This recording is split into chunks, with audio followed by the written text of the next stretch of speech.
everyone, it's the Anime here, and today we are going to be reviewing chapter 56 of the Boruto manga. So, yeah, before I get into it, I would just like to warn that this will have spoilers, so if you are not caught up to the manga, click off this video. Thank you for the support, and if you're still here, I'm just going to guess that you either don't care about spoilers or you're caught up with the manga, so yeah.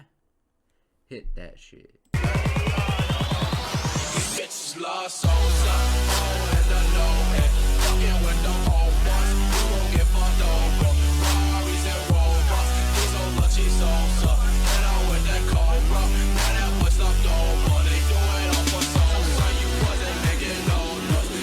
So, the chapter starts off with Boruto getting interviewed on TV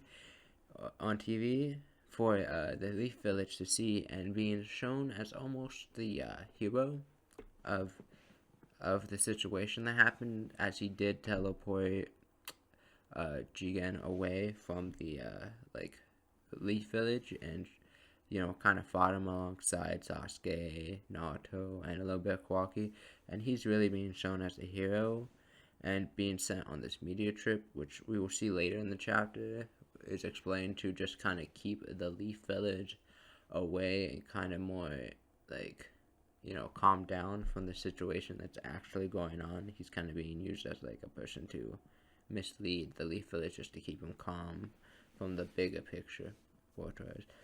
And then we cut to a scene with Kawaki and Amato.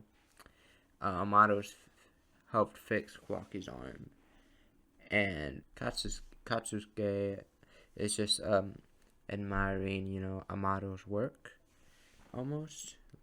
Like, I don't expect him to regain his hands so quickly. He's speechless. And then Amato kind of just explains, like, yeah, this is, most people wouldn't be able to do this, but since he has so much scientific ninja tech in him, then it's just easier for me to do it. And he had a replacement arm already on the ready, And then we get a scene that I'm kind of upset about, and I'll explain the reason, where Sumari, she gets caught having feels for Boruto, and when I saw this scene, I was like, God damn it, because the reason is, okay, I'm a hard Boruto Sakura shipper, and if they're doing this, I wanted Sumari to be shipped with Kawaki, which is still possible, but it ain't looking good. So I was like, dang, but hey, it's just my opinion, but it's alright. Well, also, it's kind of bad, because Sumari was actually a pretty good character. Sorry for this little side tangent, but Sumari was a good character, but like, now she's almost getting placed in her Naruto role with the way she acted. Like, she's acting all flustered and just acting like a Hinata role now. I'm like, what? Why would you do this? Why would you do this? But yeah. And then Sumeri's like, let's keep the fact that I like Boruto on the down low. And Kawaki's like, whatever, as long as you can take care of me. Because Sumeri is basically the caregiver for Kawaki, which I thought would lead up to a relationship, but maybe not. So, yeah. So then we move on to the scene with Boruto, kind of like getting interviewed still on TV. And he's just kind of taking all the compliments that he's getting, like, you saved the village and stuff. And Boruto is almost like getting the Naruto treatment when he saved the village against pain. He's really getting that type of treatment where he's getting treated as a village hero, and then we cut to a scene with Shikadai, Shikamaru, Cho talking, and they're kind of discussing like how Boruto's getting all starstruck, and how Shikadai just says to Sato, like, hey, cut him some slack, he's probably going through like way more than we are right now, like, and with Team 7 being disbanded and plus he's having to deal with the fact that he almost killed, his sensei, and could have easily killed his father, and how he's a danger to the whole village. He must be dealing with a lot. And then Sada's like, yeah, I know, but like it kind of sucks that Team 7 can't go on missions. I'm like, excuse me, nah. Sada in this scene, I feel like, in my opinion, is kind of being a little, a little bitch. But hey, it's alright. Sometimes the apple has to not fall from the tree, Sakura, but hey, it happens. And then Mitsuki kind of talks about Boruto's karma and how they just can't sit around and just wait for him to resurrect into Momoshiki. They gotta do something. And he kind of tells Shikadai, like, hey, maybe Shikamaru has a plan. And Shikadai is like, well, one can hope so. So then we cut to a scene with Boruto. Now this is a very good scene. Like, the illustration here, freaking perfection. Like, you could just see how Boruto's in deep thought on top of the Hokage monuments, just sitting on Naruto. It's kind of symbolism almost. How he's kind of he's having to like step up above Naruto in a way, like he's doing right now. He's got to take on Code, which we'll see in the later chapter, is explained to be stronger than Jigen, which if you saw Jigen versus Naruto was getting his butt mollywopped by Jigen. So yeah. And then these two girls like, hey, look, it's Boruto. He's so cute. I'm like, yeah, sure, mate, sure. You just saw him on TV, yeah. And then Boruto's like, hi. And then he sees his karma mark, and then quickly puts his hand out. He's like, oops. They probably shouldn't see that, eh? And then Qualky sees what he just did, and he's like, what's the matter? This whole celeb TV thing. And then Boruto just says, hey, go away if you're just gonna poke fun at me. And Qualky and Boruto kind of just have this conversation like, hey yo, you know about the whole karma deal. Like, you're gonna transform into Momoshiki, there ain't much we can do about it.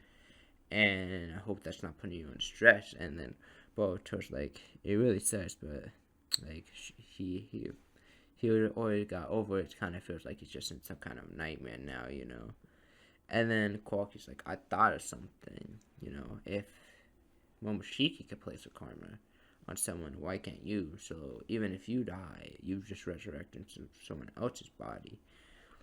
And then Boruto just looks at it like, my own vessel, and then he has his face while he thinks about it for like 1 second, and then he's just like, no way, I could never do that. Like, that's just immorally wrong. I'd rather die than stoop that low.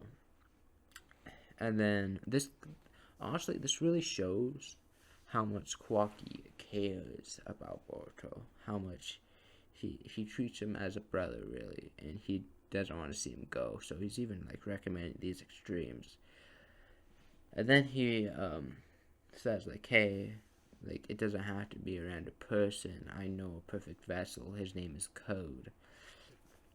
And then he kind of explains like, that's the only other guy who survived Jigen's ritual, which would be being placed the karma on.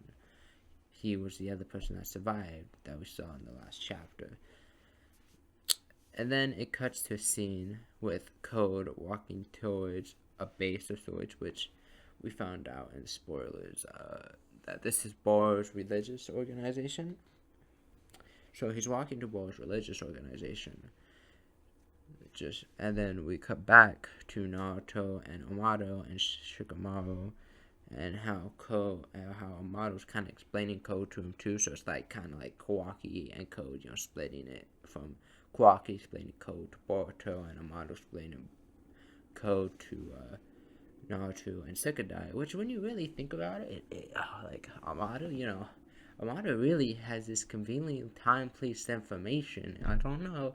He's kind of looking sus. Like, the sus meter is kind of going up, because So then he kind of explains Amato like, yeah, I kind of have these like cyborgs that are, you know, stronger than Jigen, and I had to dispose of them. And also, Code is supposed to be way stronger than Jigen. But don't worry, he has limiters. But, like, if you guys don't protect me, then, well, you guys are in trouble because I'll easily break. I'm not like you two. Like, you know. So he's just like, yeah, you have to protect me. He's almost using that as blackmail, almost like, if you guys don't protect me, then hey, I'm gonna let Code go on loose on you all, because if he catches me, that's it.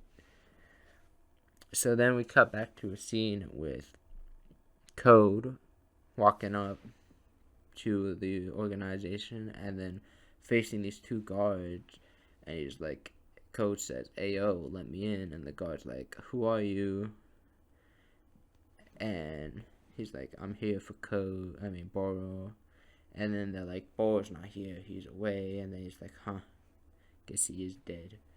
And he's like, "Well, let me in." Okay, and then the guard's like, "Nah, we can't let that." And then Code's like, "Okay, guess we could do this the hard way." And he just lets down his cloak, and he has like these claws as fingers.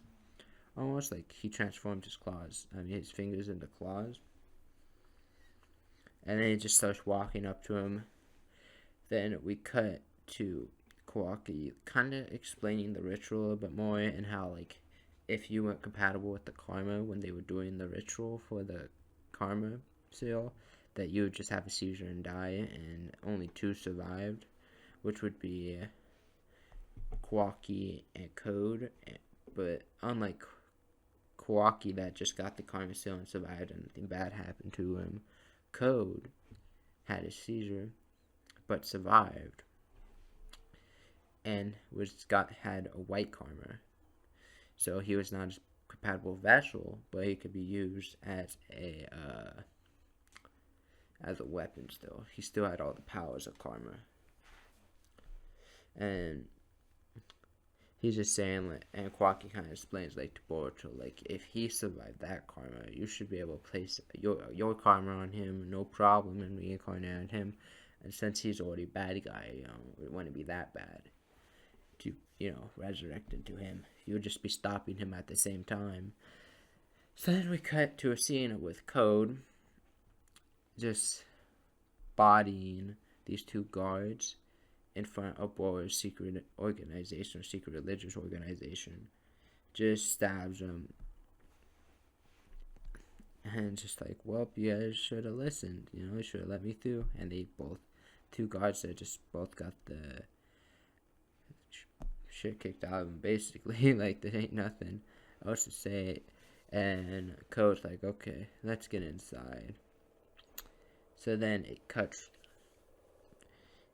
to Naruto, Shikamaru, and Amato just talking still about how Code's stronger than Jigen, really. And explaining the cyborgs and stuff. And then Naruto's like, okay, well, with all this new information, I gotta form a Kage Summit. So I'm like, I'm still thinking on the fact, like, there's a possibility that there's gonna be a Sasuke entrance at the Kage Summit. Like, not Sasuke actually entering, but like in Shippuden, how Sasuke infiltrated the 5 Kage Summit. I feel like Code's gonna do that almost the exact same way, just to pay homage to it. And if that happens, ooh, that's gonna be lit. But yeah. And then we cut back to the scene about Kwaki and Boruto, and how Kwaki's like, yeah, you should implant that karma on Code. And then Boruto's like, I never thought about implanting the karma on someone else. But then he's like, nah, like, and plus, doesn't this guy Code already have karma? Is it even possible to give him a different karma? Clark is like, I have no idea, but honestly, your best chance of survival is that. So, like, what you want to do? And then Boruto's like, nope, I'm not doing it. One thing I will do is I will use my carbon powers and I'll take down this guy. I'll take down this guy if it's the last thing I do. And then he's like, Quacky, and you know how we're gonna do that? It's like, Quacky's like, what are you gonna do? But what are you even talking about? And he's like, Boruto's like, we train, duh, come on, let's go. And then it cuts to Code walking into the organization and meeting this guy named Bug. And he kind of explains the situation to Bug. Like, ayo, Jigen's dead, likely Boro too. And Bug's like freaking out. He's like, what? No way's Boro dead. Like, if this is what he's saying is true, then there's a lot of troubles afoot. And then Code's like, yeah, whatever. Hey, you know those cyborgs that Boro had hidden away here? Where are they? I want one of them. And the one that he wants is Ida, which is a cyborg that apparently, who knows everything in the world. She knows everything apparently. So yeah, and that's where the chapter ends. Now, this was a very good building chapter. From the spoilers, it almost seemed like it would be a high action packed chapter, but I like Kishimoto. He knows how to slow things down. He knows how to slow things down. And from the spoilers, it seemed like it was gonna be high action packed, but it wasn't. And I'm glad because we had almost 10 chapters. It feels like that was just action after action after action after action. So I'm just glad that we were able to slow things down and start building things up.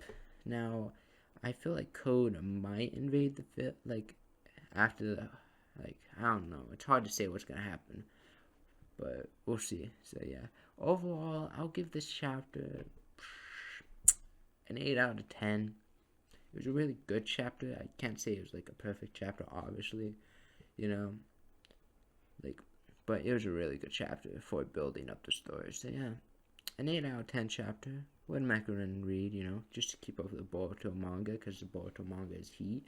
And yeah, if you enjoyed the video, like, subscribe. Why not? I can't control you. You have free will. And yeah, Z Anime signing off.